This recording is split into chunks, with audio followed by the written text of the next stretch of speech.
or something that's really sticking with me that I'm going to have as part of me is you gave us this analogy of this collar that we're all in it. It's blocking our chakras. That, and in a sense, I was thinking we're not all wearing that physical collar, but I think all of us have a mental collar. If it's not a physical collar that's blocking, we all have this mental collar that's going around, in some cases, our neck, but in some cases, we're almost encased in this collar. Our whole body is encasing us. Our whole body's encased in this collar.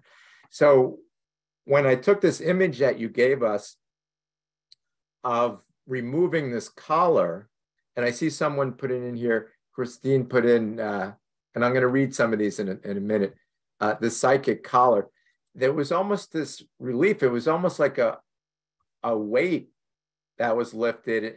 And for lack of a better way of describing it, almost like a door was open, or my eyes are open now, and I can now see, and not only see in a visual sense, but just kind of let things in.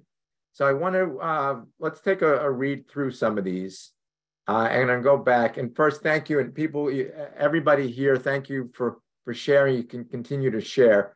So let's see what some of the things people were saying over here as we're going through this. Give me some strong, beautiful energy moving about me. Thank you, Loretta.